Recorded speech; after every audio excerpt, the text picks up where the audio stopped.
The Buffalo Bills wide receivers will play a pivotal role in the team's success.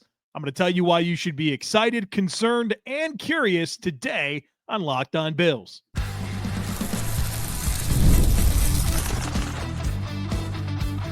You are Locked On Bills, your daily Buffalo Bills podcast.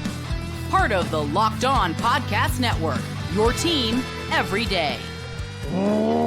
What's up, Bills Mafia? It's Joe Marino, author of the Herd Mentality Substack, co-host of the Locked On NFL Scouting Podcast, co-host of the NFL First Read Podcast, and I'm your host of Locked On Bills. Want to thank you for making Locked On Bills your first listen every day, and a big welcome and shout out to our everydayers.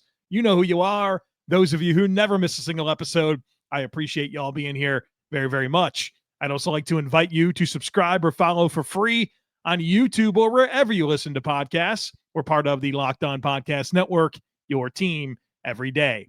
Today's episode is brought to you by FanDuel. Right now, new customers can get $150 in bonus bets when your first $5 bet wins. Well, folks, welcome in. I'm excited for a wide receiver conversation with you here today. At the end of last week, we had a quarterback conversation, and as I shared, I want to start having some positional conversations that are rooted in three different angles. The first being why I'm excited about that position group. The second is why I'm concerned. And lastly, why I am curious about that particular position group. And today's focus is on the wide receivers, which feels like that's been a big topic for this team for a number of years now. And so let's do it. Let's have us a wide receiver conversation right now. And I want to get into first why I am excited. And the number one reason I'm excited about the Bills receivers in 2025 is the arrival of both Josh Palmer and Elijah Moore. I really like these two players and what they can add to this offense. First and foremost, both are proven separators, proven route runners. You've heard me talk receivers for years on this podcast, and you know that I think the most important thing that a wide receiver can do is create space. You talk about, in its most simple form, playing the wide receiver position. What do? You get open and you catch a football. Well, step one is getting open. How do you get open? You have to be able to create space. And both of these guys have route running profiles that I really like, especially Josh Palmer, where there are some outstanding metrics that I can point to that tells you how good of a separator this guy is. According to the Fantasy Points data suite, which I think is the best data resource that you can find, it's run by Brett Whitefield, who is a pioneer in the analytics community, and his work and his team is outstanding. I trust their data implicitly. Among the 141 wide receivers to run at least 100 routes in 2024, Josh Palmer ranked number 5 in win rate versus man coverage, number 10 in win rate versus zone coverage, number 5 in route win rate from the slot, number 13 in route win rate from wide alignments. 141 receivers to run at least 100 routes last year. That's where Josh Palmer ranked. The dude is a good route runner that gets open. And for Elijah Moore, the route running metrics that I could point to are not nearly as impressive as Josh Palmer, but I think there's a lot of circumstances there that lead to those being more ordinary. But I've watched the tape. I know the skill set. I've been in on Elijah Moore for a number of years. In fact, when he came out of college that year, I was hopeful that the Bills would draft him in the first round. That's how much I believe in the skill set. Now, it hasn't come together fully for Elijah Moore. 2 years with the Jets, 2 years with the Browns. But this is a big moment for him in his career. He's been somewhat productive, relatively speaking, to the bad offenses that he's played on with terrible quarterbacks. That doesn't mean that his skill set's not attractive. It's a big moment for his career. Big moment. A lot of promise coming out of Ole Miss. He's still young. He's 25 years old. This is his age 25 season. And he signed a 1 year, $2.5 million deal with the Bills, worth up to $5 million. This year will either lead to another contract just like that or a very lucrative payday for Elijah Moore. Big moment for him. I love the speed dynamic that he offers. 4.35, 40-yard dash. I like these skill sets. And for both guys, I think you can look at their careers to this point and be a little underwhelmed. And those are exactly the types of free agents that interest me. Guys that have had instability. You know, both of these players had 3 different offensive coordinators in 4 years. Varying levels of opportunity. We've talked Josh Palmer and how, you know, originally he's behind Keenan Allen and Mike Williams and Austin Eckler early in his career for targets. A lot of shifting with the offensive coordinators. More, it's been about about quarterback talent and bad offenses.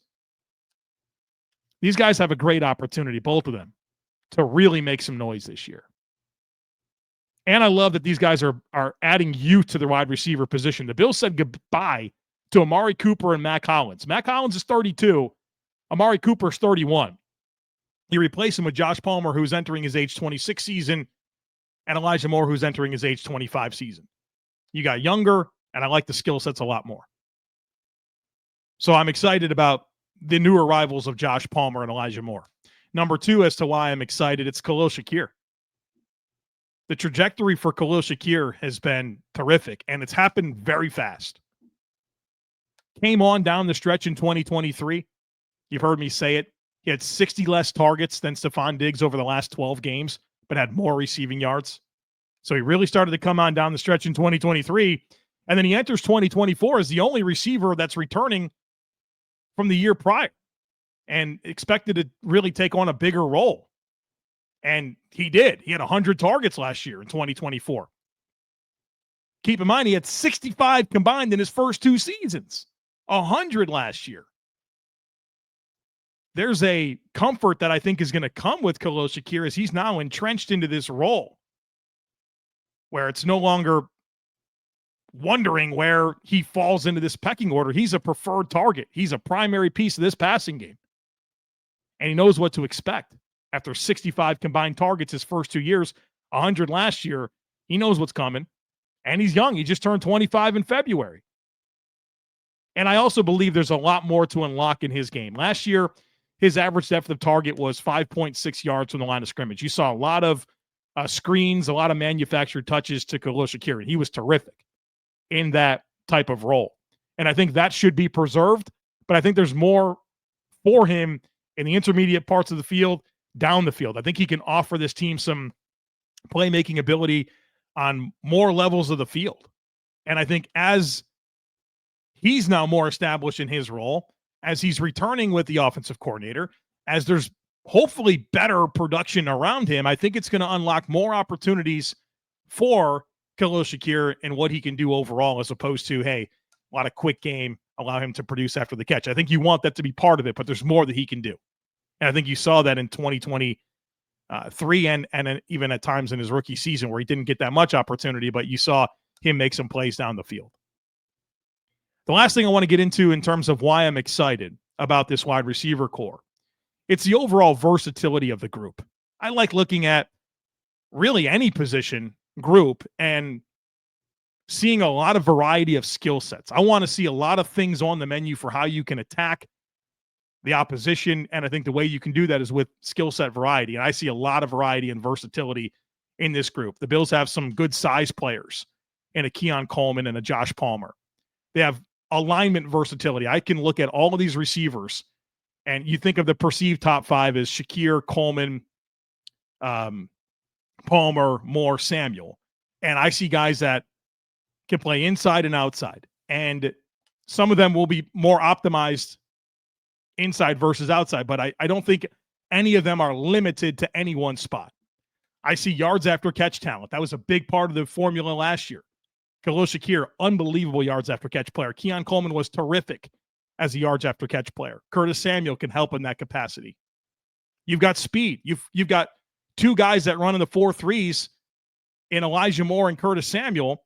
Oh, by the way, Khalil Shakir is a 4.43 guy. So you might look at Coleman and say, yeah, he's 4.6. He doesn't have a ton of speed. Palmer, just okay speed. You got three guys that are 4.43 or better. You've got blocking ability in Keon Coleman and Josh Palmer and Khalil Shakir.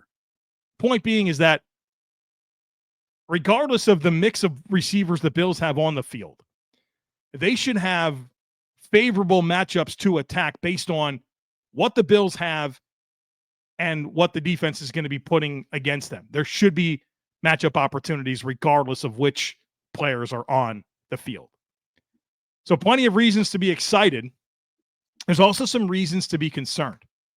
And I'll talk about that here on the other side of it. So folks, be sure to stick with me. Summer sports are in full swing, and whether you're all about baseball under the lights, golf on the green, or high-stakes soccer action, FanDuel is the best way to make every game even more exciting. You're already following the action, so why not make it a little more thrilling? With FanDuel, you can get in on the game while your friends are getting sunburned at the beach. I've been using FanDuel to track my favorite matchups, and the app keeps it fresh with new daily promotions and fun ways to bet. I'll tell you what, those daily promotions are really cool. I go on every morning and I check out which profit boosts are available, and it could be something baseball, a 50% profit boost on if you pick somebody correctly to hit a home run, or Sunday Night Baseball. There was some soccer bets the other day that I got in on. It just makes it more exciting. Plus, there's football futures. I've been checking out these as well. Right now, you can get the Bills at plus 360 to win the AFC. The over-under for Josh Allen passing yards is 3,775.5. You might smash the over there. How about the over on James Cook's rushing yards? 950.5. Smash the over on that too. So check it out, folks. And if you're new to FanDuel, it's a perfect time to sign up because new customers can bet just $5 and get $150 in bonus bets if your first bet wins. So open the FanDuel app today or visit FanDuel.com/lockedon to get started. Welcome back, folks. Let's get into some reasons to be concerned about the Bills wide receiver core in 2025. And number one, I have chemistry written down. I've talked so much about chemistry, it feels like over the last 6 months. But I got to keep talking about it because Josh Allen and establishing chemistry with these receivers and vice versa, right? The receivers establishing chemistry with Josh Allen is going to be critical. And we've seen it take off quickly for Josh Allen and receivers. I think it happened quickly with Stephon Diggs, happened quickly with Cole Beasley, happened quickly with John Brown, but not always, right? We saw it take some time with Emmanuel Sanders, Dalton Kincaid, Keon Coleman last year. I think that's still a work in progress. And so you've got to get better rapport established with Kincaid and Coleman. Plus, you have to completely establish it with Josh Palmer and Elijah Moore. And I certainly think there's more to go with Curtis Samuel and whatever role he's going to fill this year. So for as much continuity as exists, within that, you've got work to do with establishing chemistry, not to mention a couple of new pieces that could have prominent roles in this offense. So for something that has been inconsistent, right, overall, establishing chemistry, you got some stuff to work out this year. The second point that I want to get to under reasons I'm concerned, it's one big point with a lot of details underneath it. And so the point is unknowns, right? I'm concerned about some of the unknowns. And within that, there's a lot to get into. So let's go on a journey here. What do the Bills actually have established outside of Khalil Shakir at wide receiver? Not much, right? It's reason to be concerned. I think the position group is better than it was last year. I think there is continuity. But outside of Khalil Shakir, what do we actually know? There's no proof of concept with Josh Palmer or Elijah Moore. Now, that's the number one thing I'm excited about, those two players, but we don't know. We don't know what that looks like. How about Curtis Samuel? What does that look like? Pretty quiet first year with the Bills. Still got some opportunity, made some plays, but how much can he help this team? I'm intrigued by the possibilities of Keon Coleman this year, but there's got to be growth there, right? And I've kind of went on this journey by giving you some metrics, and I want to bring some of this stuff up again because I think it's important. It was really a tale of pre-injury Keon Coleman and post-injury Keon Coleman, night and day. A player I was personally very excited about seeing the early returns, and then when he came back, it just became undeniable that it wasn't the same guy. And I think so much of that is rooted in what he was asked to do before and after the injury. Keon's overall average depth of target as a rookie was 15.8, which is really far. That's a big number. That's number 6 in the NFL. So there were 103 receivers that ran at least 290 routes. Keon Coleman was one of them. That's the 6th highest average depth of target, 15.8. Before he got hurt, it was 12.8. After he got hurt, it was 18.2. So it settles out at 15.8. Pre-injury is 12.8. Post-injury is 18.2. Down the stretch, Keon Coleman literally just became a guy that the Bills found one-on-one on go routes and throwing the ball, and it was wildly not successful. You have to use Keon Coleman in a variety of ways to maximize what he can give you. You cannot just ask Keon Coleman to run in a straight line down the field and expect that to be productive. That's what the Bills did post-injury. And I know that the offense had to take on a life of its own. You had Amari Cooper mixed in, you Curtis Samuel in and out. Like, I get that the offense couldn't wait for Keon Coleman to come back, but you didn't help him last year when he came back by just lobbing it down the field to him on go routes. Last year, Keon Coleman was number 1 in percentage of routes that were go routes, straight line down the field. 27.4% of his routes were go routes. That's the number 1 percentage of go routes in the league. He also had the lowest separation score of any receiver on go routes. So he did it the most, but he was the worst at it.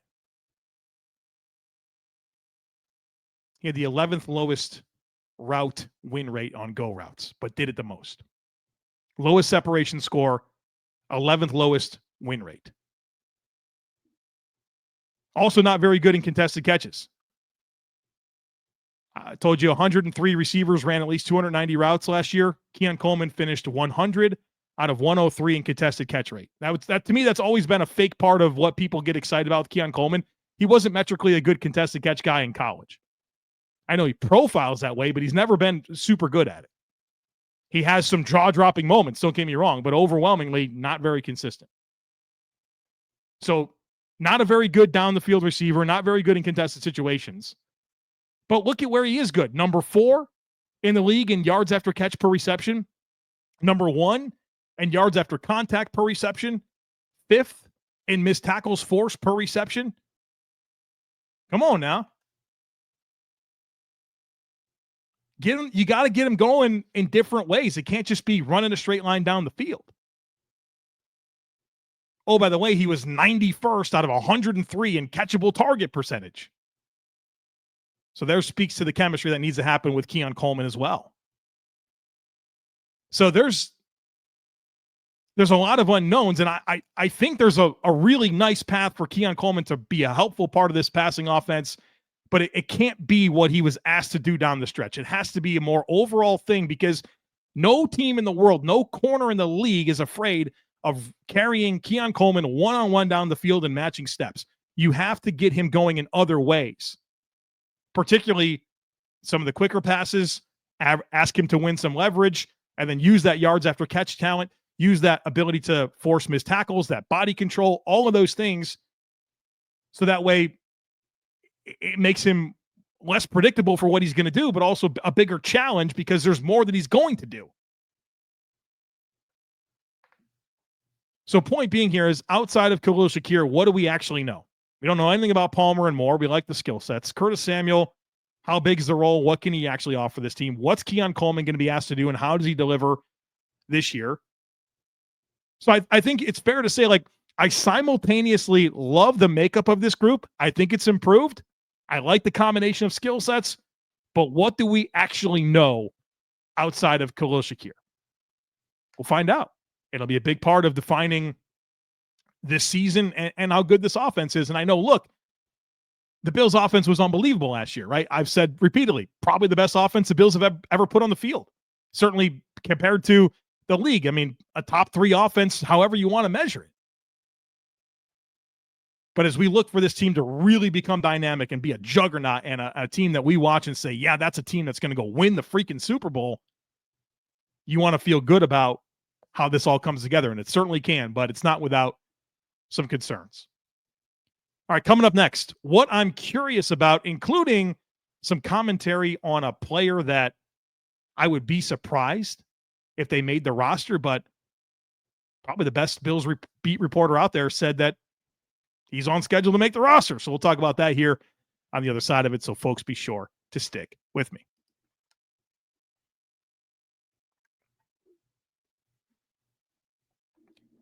All right, folks, let's get into things that I'm curious about with the Bills wide receivers entering 2025. Number one, target distribution. Did a podcast on this a few weeks ago, and it has sparked some really good conversation. Really good. And I could see the target distribution going so many different ways. I currently have it projected with Khalil Shakir getting 90 targets, Josh Palmer and Coleman getting 60 each, Elijah Moore getting 45, Curtis Samuel getting 35. You could convince me on so many different possibilities here. I don't have a lot of conviction in anything I just said to you. I think Shakir will probably get the most. But then between Palmer, Coleman, Moore, and Samuel, I don't know. It could go any number of ways. And certainly a lot of that will be rooted in the success that happens, right? And you'll feed the hot hand and all that type of stuff. That's certainly true. But boy, I am real curious to see how this season plays out and look back and see what the target share was and how it sorted itself out. Will it be a lot of distribution? Will 2 or 3 of these guys really be the main focal points? Is there one of these players that's irrelevant? Possible. Which gets me to number 2. So number 1 is target distribution. Number 2 is Curtis Samuel. He's the player that I wonder how relevant he can be. Had 2 big playoff touchdowns last year. Big playoff touchdowns, right? 3 games. Big one against Denver. Big one, 4th down against Kansas City in the AFC Championship game. Had a big touchdown against Kansas City in the regular season win. Of course, he missed time. He played through some injuries, yet was still 5th on the team in targets. I think the team likes him. I think Josh Allen likes him. What's his role? How relevant can he be? He might be completely irrelevant in this offense. He might get 70 touches. The range of outcomes are pretty broad. I know he can help the team. How much? Is he active every week? A lot of interesting layers to Curtis Samuel as a player I would label as an X factor for this offense. Which then gets me into point number 3 here of things I'm curious about, and that is the special teams dynamic. Joe Buscaglia, I think he's an unbelievable beat reporter for the Buffalo Bills. I read everything he writes. He put out his 53-man roster projection for The Athletic about a week ago. And he had Laviska Shenault making the team as the 6th receiver. So the 5 that we perceive, Shakir, Palmer, Coleman, Moore, Samuel, 6 receivers making the team, one of them being Laviska Shenault. And Joe B talks about the suspensions for Hoyt and Ogunjobi and how that might help a player like Laviska Shenault make the roster. He also, there's also familiarity with him and the special teams coordinator, Chris Tabor. They had some time together in Carolina. I don't see it with Laviska Shenault. I went through and I watched all of his kick returns last year, and he had a couple of good moments, but he became a disaster down the stretch. I don't think he's overly dynamic or explosive. I don't think he can really help you from scrimmage. And I don't know if he can be a punt returner. He has 0 NFL or college punt return opportunities. 0. But I do think it is important for the Bills to have some level of a special teams dynamic from the receiver corps. And right now you look at Shakir, Palmer, Coleman, Moore, and Samuel, and there's just not a lot of special teams help. And it's not just kick and punt return. Like, there's covering kicks and punts that matters as well. There's blocking for kicks and punts that matters as well. Typically your 4th and 5th receivers do those things. And I look at the Bills' top 5, and I don't see a lot of upside to do that. Now, I think the X factor with that piece of the conversation is Elijah Moore, who I think can be the Bills' punt returner. Now, he's only had 2 punt return opportunities in the NFL, but 76 in college, and he was pretty successful. Is that a way to really maximize what Elijah Moore can give you and get away from having to roster a Brandon Codrington? So I probably am going to do an entire, like, where do the special teams contributions come from podcast, because I think it's such a critical layer in this overall roster puzzle and how it comes together. You know, and if a Codrington makes it, if a Chenault makes it, you know, what type of players do they need for covering kicks and punts? Where does that put some decisions at in terms of the challenges of sorting it out? There's a lot there. But this wide receiver makeup makes it difficult. And if the Bills do roster 6 receivers, like, maybe it's not even Laviska Shenault. Maybe it's Jalen Virgil, who maybe doesn't profile in a return capacity, but probably covering kicks and punts helps you a ton more. Maybe even a Tyrell Shavers. That was his whole thing coming out of San Diego State. Special teams. Maybe Caden Prather as a cost control rookie, as a 7th-round pick. Should we be thinking of him? Got a size, speed profile that suggests it could be good on special teams. Not a return upside, but that special teams layer, folks, don't poo-poo at it. It's a meaningful layer in all these roster decisions. And when you typically have a position like receiver where 1 or 2 guys help on special teams and the current top 5 don't really profile that way, it forces you to really dig deeper and try to figure it out in a different way. The most practical way for me is Elijah Moore serving as the punt returner, which then gets Brandon Codrington off the roster. That then gives you probably an opportunity to roster both Jamarcus Ingram and Dane Jackson at corner, guys that can actually cover kicks and punts. So it's an interesting layer. If you have thoughts on it, I'd love to hear from you. Like, if you're on YouTube, leave a comment. Let me know how you see this special teams dynamic sorting itself out. And maybe I'm overthinking it. Maybe I'm not. I'd love to get some feedback on that. Or if you're part of our Discord channel or our subtext community, let's have some dialogue on that, because I'm curious what other thoughts exist out there. And when Joe B., who's been at, the OTA practices, really plugged in guy. I mean, he's probably the guy I trust the most covering the Bills in terms of the beat reporters. I think he's done an unbelievable job for a long time. When he says something, it catches my attention. And him having Laviska Shenault on his 53-man roster projection coming out of OTAs, that spoke loudly to me. So there you have it, folks. Wide receiver dynamics. Reasons to be excited, concerned, and curious. We'll definitely be doing this for all the position groups in the coming days and weeks as we get ready for training camp, as well as some other fun, creative concepts that I have queued up. Been working on one for a couple days now that I hope to do early this week, maybe even tomorrow. So we'll see how it goes. Don't miss anything. Make sure that you're subscribed. Would love it if you took a second to rate, review, and share the podcast. Have a great rest of your day. Go Bills. Look forward to catching up with you again real soon.